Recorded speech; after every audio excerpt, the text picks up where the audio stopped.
감사함으로 하나님의 말씀을 우리의 온 심령에 받았습니다. 참 믿음과 거짓 믿음의 특징, 참 믿음과 거짓 믿음의 특징, 이런 제목으로 같이 은혜 나누겠습니다. 좌우 옆에 계신 분하고 낮에 했던 인사를 한 번 더 하도록 하겠습니다. 네, 공사 중 불편을 드려서 대단히 죄송합니다. 네, 또 합니다. 사랑은 모든 허물을 덮습니다. 네, 불편한 사항이 보이더라도 사랑으로 잘 덮어주시기를 주님의 이름으로 축원합니다. 성경에 제일 많이 나오는 말은 믿음입니다. 하나님이 우리에게 믿음을 주십니다. 예수님이 우리를 축복하실 때 뭐라고 축복하시느냐? 내 믿음대로 되리라 그러셨어요. 어떤 믿음을 가지느냐가 어떤 삶을 사느냐를 결정하는 겁니다. 하나님이 기도 응답을 주실 때 소리를 고래고래 지른다고 하나님이 응답해 주시는 것이 아니라 응답의 핵심은 뭐죠? 믿음입니다. 하나님이 내가 지금 부르짖고 기도하고 있는 내용을 반드시 응답하신다. 이 믿음이 유지되어야 합니다. 이 믿음이 지켜져야 합니다. 제가 딸이 아파서 기도원에 올라가서 기도한 목사님 얘기를 드린 적이 있습니다. 밤새 기도하고 내려왔는데 마음에 의심이 막 찾아오고 의심은 낙심이 되는 겁니다. 그때 주님이 기도한 거 정말 이루어질 줄로 믿냐 이렇게 물으세요. 그때 그 목사님이 결단해요. 기도도 열심히 해야지만 믿음도 잘 믿어야 된다. 지금부터 잘 믿자. 그리고 딸아이가 하나님의 권능으로 나을 줄로 믿습니다. 그리고 믿기로 결정해요. 근데 그 순간 황달로 배가 이렇게 복수가 차올랐던 그 딸이 복수가 가라앉고 그리고 하나님의 치유의 기적이 임합니다. 믿음이 기적을 낳고 하나님은 믿음에 반응하는 거예요. 근데 오늘 여러분 본문 말씀에 보면 참 믿음과 거짓 믿음이 있어요. 참 믿음은 하나님을 진짜 믿는 거고 거짓 믿음은 믿는 척하는 거예요. 어떤 차이가 있지요? 참 믿음을 가진 사람과 거짓 믿음을 가진 사람은 어떤 차이가 있는 거예요? 나는 참 믿음을 가진 사람이에요. 어떻게 알죠? 오늘 말씀 여러분 참 믿음을 가진 사람에게는 세 가지의 분명한 특징이 있습니다. 첫 번째 특징은 뭐냐? 32절에 나와요. 32절 읽어볼게요. 같이 함께 읽겠습니다. 같이 읽습니다. 그가 여호와의 이름을 의지하여 그 돌로 제단을 쌓고 제단을 돌아가며 곡식 종자 두 세알을 둘 만한 도랑을 만들고. 자, 절 보세요. 돌로 제단을 쌓는 일은 어려운 일이에요? 쉬운 일이에요? 네. 자, 어려운 일이에요? 쉬운 일이에요? 쉬워요. 보기에 따라 어려운 일일 수도 있고 쉬운 일일 수도 있는데 그럼 이렇게 질문할게요. 우리가 열심히 하면 할 수 있는 일이에요? 없는 일이에요? 할 수 있는 일이죠. 그죠? 내가 할 수 있는 일이에요. 내가 할 수 있는 일은 어려운 일이 아니죠. 우리 인생의 대부분의 일들은 내가 노력해도 할 수 없기 때문에 어려운 거예요. 노력하고 애써서 할 수 있는 건 어렵다고 말하지 그것도 물론 어려운 일이죠. 그러나 그걸 어렵다고 말하지 않아도 돼요. 남편 바꾸는 거 어려워요. 왜 어렵죠? 노력해도 안 돼요. 아내 바꾸는 거 어려워요. 왜 어렵죠? 노력해도 안 돼요. 별걸 다 해도 안 돼요. 아들 바꾸는 거, 딸 바꾸는 거 어려워요. 왜 어렵죠? 아무리 노력해도 안 돼요. 내 노력의 바깥에 있는 영역이란 말이에요. 교회 부흥 쉬워요, 어려워요? 어려워요. 왜 어렵죠? 우리의 노력만 가지고는 안 돼요. 전도 열심히 하면 되고, 기도 열심히 하면 되고, 봉사 열심히 하면 되고, 부흥은 그 열심 너머에 있는 세계예요. 그러니까 어려운 거예요. 근데 돌을 쌓아서 제단을 만드는 것, 물론 기술의 차이가 있겠지만 아주 정교하게 그 돌을 잘 쌓는 사람이 있더라고요. 돌 전 세계에서 제일 잘 쌓는 민족이 대한민국 사람인 것 같아요. 제가 고향이 원주인데 원주에는 치악산이라고 있습니다. 제 대학교 친구가 치악산에 등산을 하러 한번 온 적이 있는데, 저는 그때까지 그 밑에 절이 있어요. 구룡사라고. 거기 절 밑에까지만 가서, 치악산은 익숙한데 정상까지는 한 번도 가본 적이 없어요. 그래서 친구가 치악산에 등산하러 한번 저희 집에 왔는데, 대학교 친구예요. 같이 아침을 먹고, 저는 치악산이 좀 익숙하니까 치악산이 그거 별거겠어. 그리고는 우습게 얘기를 했어요. 그랬더니 저희 아버지가 정색을 하고 말씀하시더라고요. 아들아, 치악산이 왜 치악산인 줄 아냐? 모르겠는데요. 치악산이 왜 치악산인데요? 치악산이 올라갈 때 치가 떨리고 악에 받쳐서 치악산이다 그러더라고요. 치악산에 그때 처음으로 올라갈 때 정말 그 생각했던 것보다 고생했던 기억이 있어요. 근데 꼭대기에 뭐가 있냐 하면 이 돌로 만든 큰 탑이라고 해야 될까요? 한 2m 좀 넘는 게 3개가 있어요. 그거 가서 보면 기가 막혀요. 깎은 게 아니에요. 어떻게 이렇게 잘 맞췄지? 근데 그런 게 등산을 하다 보면 곳곳에 있어요. 정상에 있는 경우도 있고 산 중턱에 있는 경우도 있고, 아마 산에 한 번 이상 가신 분들은 다 한 번 이상은 보셨을 거예요. 진짜 기가 막히게 맞춰놨어요.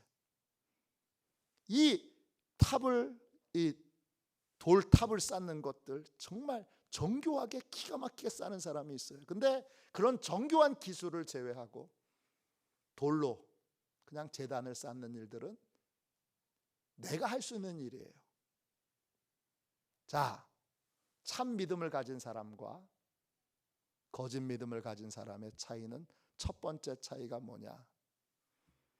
내가 할 수 있는 일도 참 믿음을 가진 사람은, 내 능력으로 얼마든지 할 수 있는 일도 참 믿음을 가진 사람은 하나님께 기도하고 하나님을 의지합니다. 거짓 믿음 가진 사람은 어려운 일은 하나님께 기도하는데 쉬운 일은 기도하지 않아요. 근데 문제는 뭐냐 하면, 어려운 일도 기도는 하는데 그게 정말 하나님이 이루실 거라는 믿음이 없이 그냥 기도하는 흉내만 내요. 참 믿음을 가진 사람은 자꾸 쉬운 일, 그 일도 하나님의 능력을 의지합니다. 오늘 32절에 보시면 엘리야가 그래요. 그가 여호와의 이름을 의지하여 그 돌로 제단을 쌓고 그랬어요. 돌 쌓는 거, 그 쉬운 일이에요. 누구나 할 수 있는 일이에요. 그게 간절한 기도가 필요한 일이 아니에요. 간절한 하나님의 도움이 필요한 일이 아니에요. 그런데 간절히 기도하고 하나님의 도움을 힘입어 제단을 쌓고 있습니다. 참 믿음을 가진 사람은 작은 일도 사소한 일도 기도함으로 행합니다. 밥을 지을 때에도 하나님께 기도합니다. 청소할 때에도 하나님께 기도합니다.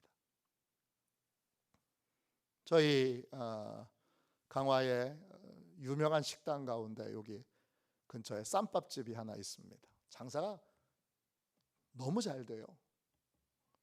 근데 그 사장님이 이제 저희 교회 일부 예배 오시는데 제가 여쭤보면 그런 얘기를 하는 거예요. 밥을 지을 때 또 거기에 고기가 나와요. 그 고기를 구울 때, 양념을 할 때 꼭 기도한다는 거예요. 하나님, 또 장 보러 갈 때에도 하나님 좋은 재료 오늘 구하게 해주세요. 밥할 때도 하나님 오늘 밥 맛있게 되게 해주세요. 오늘 하나님 고기 양념 잘 배게 해주세요. 고기 잘 구워지게 해주세요. 다 기도한다는 거예요. 참 믿음을 가진 사람은 작은 일, 이건 뭐 누구나 다 하는 일이지. 그 일을 그냥 하지 않고 기도로 행하고 하나님의 도움을 구합니다. 이스라엘 백성들이 여리고성을 정복할 때는 너무 힘들고 어려울 것 같으니까 하나님께 간절히 기도하고 하나님이 시키시는 대로 합니다. 아이성은 만만해요. 그러니까 성경에 기도했다는 이야기가 처음에 나오지 않아요. 회의해요. 그리고 얼마나 군사를 보낼까? 그것만 결정하고 군사를 그냥 보내요. 어떻게 되죠? 백전백패. 계속 집니다. 나중에는 승리하는 법을 잊어버려요. 작고 사소한 일도 이거 다 내가 할 수 있는 일, 내가 할 수 있는 일도 내가 하지 않고 하나님이 하시도록 하나님께 기도하고 하나님의 말씀에 순종하여 하나님의 능력을 힘입어 행하는 것이 여러분 참 믿음의 사람인 줄로 믿습니다. 두 번째 보세요. 33절입니다. 33절 같이 읽을게요. 함께 읽겠습니다. 또 나무를 버리고 송아지의 각을 떠서 나무 위에 놓고 이르되 통 넷에 물을 채워다가 번제물과 나무 위에 부으라 하고. 지금 이제 제단에 제사를 드리기 위한 준비를 하는데 잘 보세요. 나무를 버려놓고 그리고 송아지의 각을 뜨고 그리고 그 송아지를 나무 위에 올려 놓습니다. 이 순서를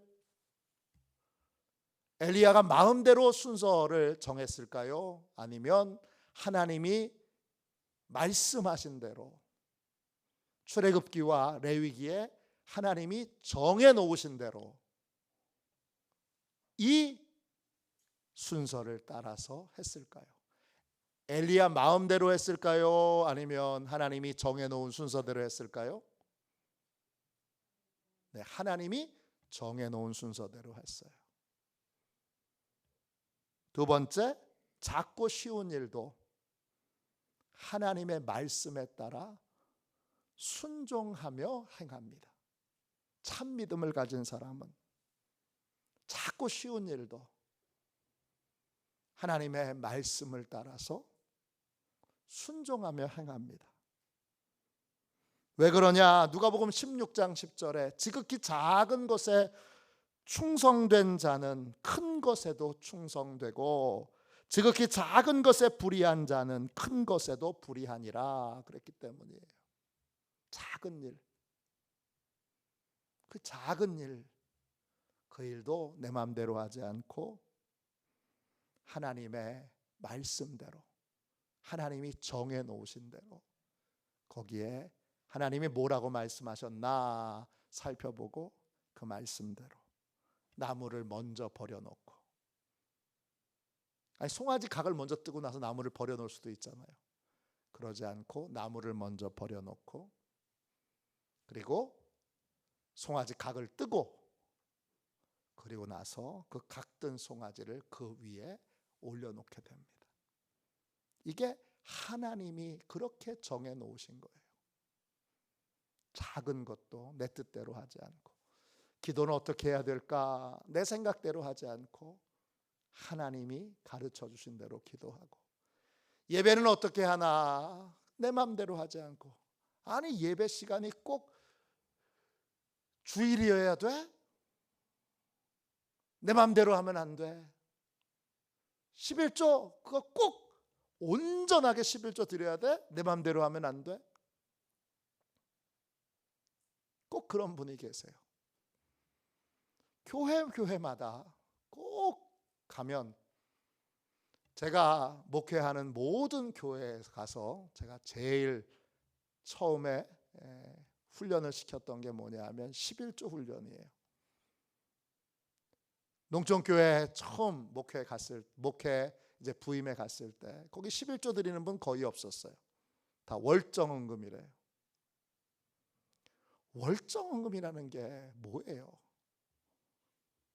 성경에 월정헌금이라는 게 어디 나와요?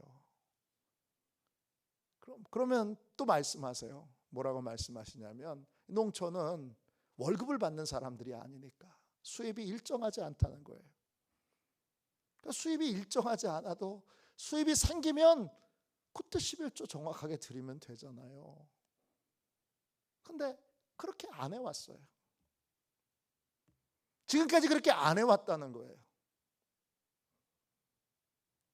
그럼 제가 뭐라고 말씀드려야 돼요? 지금까지 안 해오셨으니까 계속 하지 마세요, 그래야 되는 거예요? 아니면 말씀대로 하셔야 됩니다, 이래야 되는 거예요? 여러분은 어떻게 하시겠어요? 저항이 있어요. 한 번도 그렇게 안 해봤는데, 한 번도 안 해봤다고 말씀하시는 분이 75세 남자 권사님이세요. 75년 동안 안 해왔던 걸 새파란 전도사가 와서 하라는 거예요. 왜? 성경에 나와 있으니까. 저항이 있어요. 물론 감사하게도 그러면 전도사님 말씀대로, 그땐 전도사였으니까요, 전도사님 말씀대로 해볼게요, 이렇게 시작되는 거예요. 복은, 은혜는 이렇게 시작되는 거예요. 형편에 맞춰서 형편 때문에 안 돼요가 아니라, 형편은 어렵지만 하나님이 그렇게 말씀하셨으니까 말씀대로 해볼게요. 여기서 기적이 나타나고 능력이 나타나는 거예요.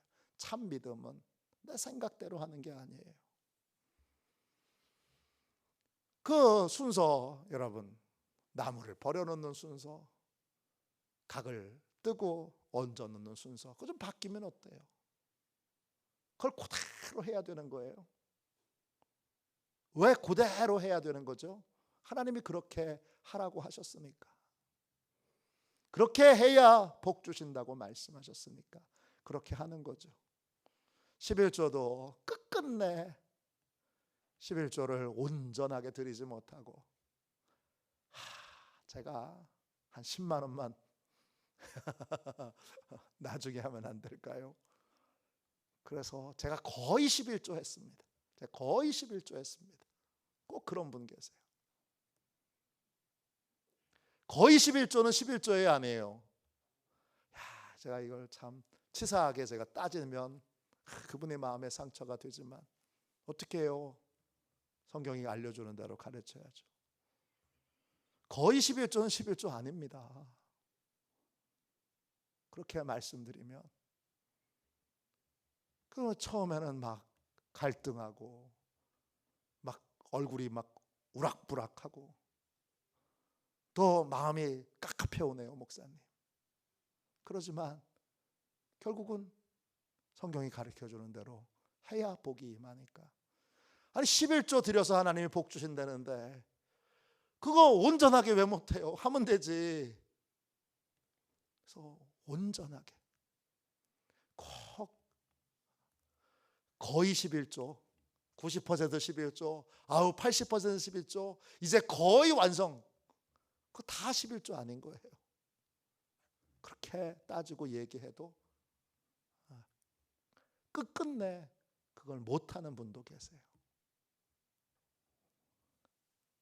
작고 쉬운 일, 11조 드리는 건요, 신앙의 순종에 있어서 그렇게 굉장히 어려운 일이 아니에요. 어떤 분은 죽을 것처럼 어렵다고 말하지만 죽을 것처럼 어려운 순종은 딴 데 있어요. 더 어려운 순종이 많이 있어요. 11조는요 가장 하나님의 은혜의 세계에 들어가는 그저 첫걸음에 불과한 거예요. 당연히 해야 되는 거예요.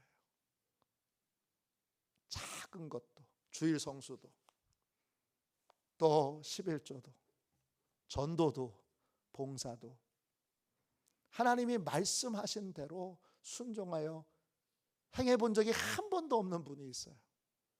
아주 작은 것, 그것부터 작고 쉬운 일도 내 생각대로 내 방법대로 하지 않고 하나님의 말씀에 따라 순종하는 삶을 사는 것이 참 믿음입니다. 마지막 세 번째로 여러분, 그 다음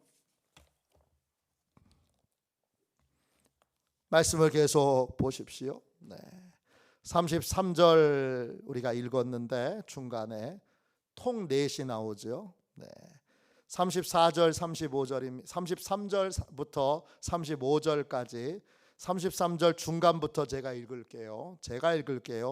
33절 중간입니다. 이르되 통 넷에 물을 채워다가 번제물과 나무 위에 부으라 하고, 또 이르되 다시 그리하라 하여 다시 그리하니, 또 이르되 세 번째로 그리하라 하여 세 번째로 그리하니, 물이 제단으로 두루 흐르고 도랑에도 물이 가득 찼더라. 지금 제단에 하나님의 불이 임하도록 하는데 엘리야가 물통 큰 거 4개에다가 물을 가득 채워서 사람들에게 갖다 부으라 그래요. 제단 위에 불이 붙으려면 나무가 말라야 되는데 나무가 폭삭 젖었어요. 근데 엘리야가 또 말해요. 한 번 더 그래요. 그럼 물을 또 4큰 통에 부어서 가지고 와서 또 부어요. 벌써 8통이나 부은 거예요.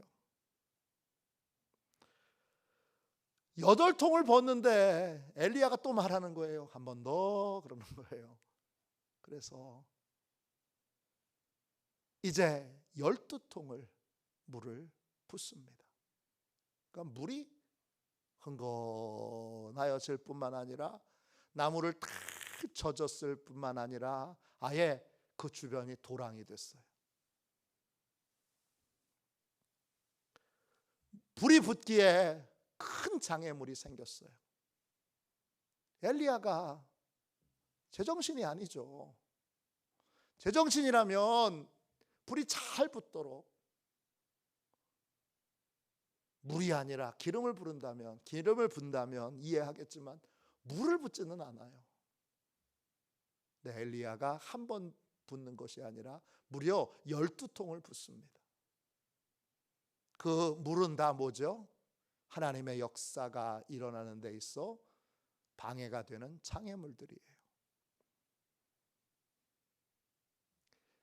자, 참 믿음과 거짓 믿음은 여기서 구분이 되는데, 참 믿음은 전능하신 하나님 앞에 장애물은 없다고 믿습니다. 참 믿음의 사람은 전능하신 하나님 앞에 장애물은 없다고 믿습니다. 거짓 믿음은요, 하나님의 역사하는 데 있어 장애물이 크면 하나님의 역사는 불가능하다고 생각합니다. 오늘 엘리야가 물을 한 번도 아니고 두 번도 아니고 12통이나 부어서 거기 연못을 만들 생각이에요? 연못처럼 사방으로 도랑에 물이 거득하고 흥건하여 축축하고 물은 계속 뚝뚝뚝뚝 떨어지고, 소도 번제물에 드렸던 소도 물이 가득하고 나무도 다 졌고, 그런 상황이에요. 눈으로 보면 하늘에 불이 떨어져도 불이 안 붙을 것 같아요. 그게 장애물이에요. 엘리야는 하나님의 역사 앞에 장애물은 없다, 이렇게 믿고 일부러 장애물을 만들어 놓은 거예요. 왜 이스라엘 백성들이 수많은 장애물 때문에 하나님의 은혜가 임하지 않는다, 수많은 장애물 때문에 하나님의 역사가 없다, 수많은 장애물 때문에 안 된다, 못한다, 할 수 없다, 그렇게 결론을 내리고 인생을 찬염하며 살고 있었기 때문이에요. 이스라엘 백성들에게 엘리야가 보여준 거예요. 하나님, 전능하신 하나님 앞에 장애물은 없습니다. 거짓 믿음을 가진 사람은 항상 장애물을 걱정해요. 내가 하나님을 온전히 믿고 의지하는 걸 확인하고 내 믿음 없는 걸 걱정하지 않고 장애물을 걱정해요. 이스라엘 백성들이 가나안 땅에 정탐꾼을 보냈어요. 12명이에요. 똑똑한 사람들이에요. 민수기 13장에 그들의 이름이 나와요. 각 지파의 지도자가 될 사람들이고 이미 지도자 역할을 하는 사람들이에요. 그 중에 10명이 가서 뭘 봐요? 거인 족속을 봐요. 그리고 그 거인 족속과 자기들이 싸우는 걸 생각해요. 아유, 상대가 안 돼요. 그러니까 질 거라고 생각하고 가나안 땅 정복은 불가능합니다, 결론을 내리고 돌아와요. 그들은 전능하신 하나님의 놀라운 기적을 수없이 체험했지만 여전히 하나님의 뜻 앞에서 장애물을 걱정해요. 오늘 우리도 똑같지 않아요? 요즘 교회가 어렵다는데, 요즘 젊은이들이 교회 안 나온다는데, 요즘 학생들, 어린이들이 교회 학교가 없다는데, 앞으로 이런 어려움이 있다는데, 제가 전도한다 그러면 어떤 분이 그래요. 요즘도 전도하냐고 그래요. 옛날부터 전도했으니까 요즘도 전도하죠. 그렇게 말씀드려요. 하나님이 하신다고 하는, 전능하신 하나님을 믿는다는 그 고백은 다 가짜예요. 전능하신 하나님을 믿는다면 장애될 것이 없어요. 장애물은 하나님 앞에 장애물이 아니에요. 장애물 때문에 하나님이 역사하시지 못한다면 그분은 하나님이 아니신 거예요. 전능하신 하나님 앞에 내가 장애물 때문에 걱정하고 염려하고 두려워하고 힘들어하고 고민하고 갈등하고 있다면, 그러면 나는 참 믿음의 사람이 아닌 겁니다. 하나님을 온전히 믿고 신뢰한다면 하나님은 어느 시대에 어떤 상황에서도 교회를 일으키십니다. 여러분, 초대교회보다 지금이 어려운가요? 절대 안 그렇죠. 초대교회에는 예수 믿는다는 이유 때문에 사자밥이 되고 화형에 처해지고, 그리고 집에서 쫓겨나고, 그리고 고문을 받을 때 톱으로 켜고, 또 집에 정상적으로 살지 못하고 저 토굴 속에 살고, 지하 동굴을 파고 살고, 그렇게 살았어요. 지금이 어렵다고요? 그런데 그때 그 초대교회에는 계속 성도들의 숫자가 폭발적으로 늘었어요. 우리의 믿음 없는 것이 문제지, 우리의 순종하지 않는 것이 문제지, 우리가 하나님을 절대적으로 신뢰하여 믿고 따르지 않는 것이 문제지, 환경과 상황이 문제가 아닌 거죠. 전능하신 하나님 앞에 장애물은 없다고 믿는지, 장애물이 너무 커서 이건 하나님은 못하신다고 생각하는지, 이게 문제인 거예요. 장애물이 너무 큰 사람은 항상 하나님을 불신합니다. 그리고 부정적인 생각에 사로잡힙니다. 그리고 아예 도전할 생각을 하지 않습니다. 가나안 땅 아예 들어갈 생각을 하지 않습니다. 가나안 땅에 하나님이 안 들여보내신 것이 아니라 그들 자신이 마음으로 가나안 땅에 아예 들어갈 생각을 안 했던 겁니다. 오늘 이 오후 시간에 참 믿음의 세 가지 특징을 살펴봤어요. 참 믿음을 가진 사람은 내가 할 수 있는 작고 쉬운 일도 하나님을 의지하여 기도하고 순종하여 행합니다. 또 작고, 두 번째 작고 쉬운 일도 하나님의 말씀을 따라 순종합니다. 그리고 전능하신 하나님 앞에 장애물이 없다고 고백합니다. 물을 12통이나 붓잖아요. 물을 12통, 100통, 1000통, 10,000통을 부어도 하나님은 여기에 불을 내리실 수 있다. 이게 참 믿음의 사람입니다.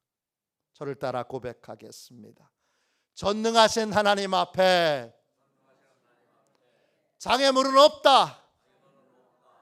앞으로는 계속 여러분 안에 부정적인 생각이 들 때마다 똑같이 이렇게 고백하십시오. 다시 한번 고백할게요. 장애물은 없다. 할렐루야. 네, 전능하신 하나님 앞에 장애물은 없습니다. 입술부터, 아니 담임 목사인 저부터 장애물은 없다고 고백하고 담대하고 분명하게 전능하신 하나님을 의지하고 믿어 이 시대 다시 청년들로 가득한 교회, 학생들로 가득한 교회, 어린이들로 가득한 교회, 그리고 성도들로 미어 터지는 교회, 저는 그런 교회를 하나님이 이루어 주실 수 있는 충분한 능력이 있고, 그걸 우리가 경험하지 못한다면 우리 믿음이 부족한 것뿐이지 하나님의 능력이 부족한 건 분명히 아닌 걸 우리는 분명히 믿고, 하나님이 온전하게 이 놀라운 일들을 행하여 주실 수 있도록 믿음으로 기도하고 믿음으로 순종하는 저와 여러분이 되시기를 주님의 이름으로 축원합니다. 스펄전 목사님이 목회하신 교회 성도들은 항상 지하실에서 이렇게 기도했어요. 하나님, 저희 교회의 성도들이 가장 넘쳐나 이 교회가 성도들로 미어 터지게 해주세요. 실제로 그렇게 기도했나 찾아봤더니 영어로 그런 표현이 있더라고요. 미어 터지게 해달라고. 그러니까 교회가 미어 터지도록 스펄전 목사님이 설교를 잘해서가 아니라 하나님이 역사하셔서 미어 터지도록 하나님이 성도들을 보내주셨습니다. 다시 미어 터지도록 성도를 보내주실 그 하나님을 믿고 신뢰하여 오늘부터 입술에서 장애물을 걱정하고 장애물을 두려워하고 장애물을 염려하는 모든 부정적인 말들, 하나님보다 장애물을 더 크게 생각하여 말하는 말들을 우리 입술에서 함께 완전히 지우게 되기를 주님의 이름으로 축원합니다. 우리